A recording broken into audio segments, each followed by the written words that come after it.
আজকে এই পশ্চিমবঙ্গে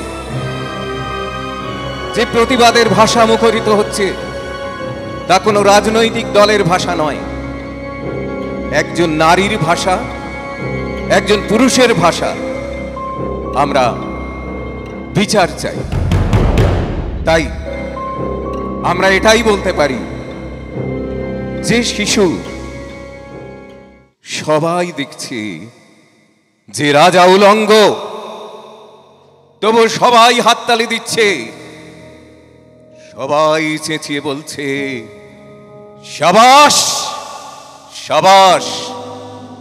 কারো মনে সংস্কার, কারো ভয়, কেউ বা নিজের বুদ্ধি অন্য মানুষের কাছে বন্ধক দিয়েছে, কেউ বা পরান্নভোজী, কেউ কৃপা প্রার্থী, উমেদার, প্রবঞ্চক, কেউ ভাবছে রাজবস্ত্র সত্যি অতীব সূক্ষ্ম, চোখে পড়ছে না যদিও তবু আছে। অন্তত থাকাটা কিছু অসম্ভব নয়।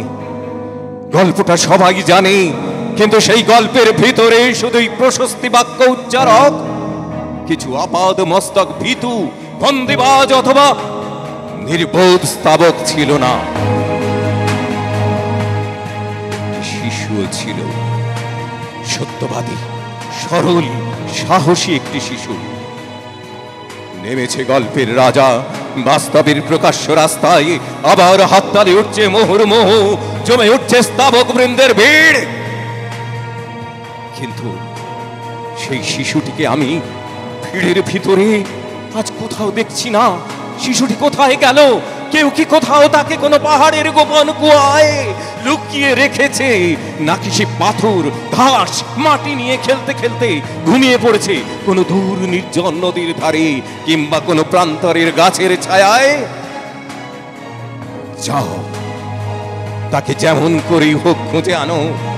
শেষ একবার এই হাততালির ঊর্ধ্বে গলা তুলে জিজ্ঞাসা করুক, রাজা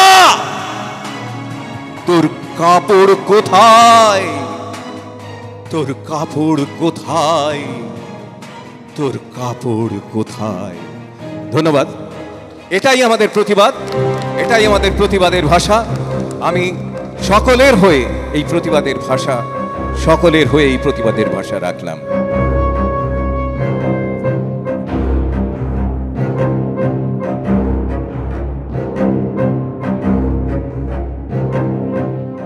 ভিডিওটি ভালো লাগলে কমেন্ট বক্সে আপনাদের মন্তব্য জানাবেন, লাইক ও শেয়ার করার অনুরোধ রইল। চ্যানেলটিকে সাবস্ক্রাইব করা না থাকলে সাবস্ক্রাইব করার জন্য অনুরোধ করলাম। ধন্যবাদ, নমস্কার, ভালো থাকবেন।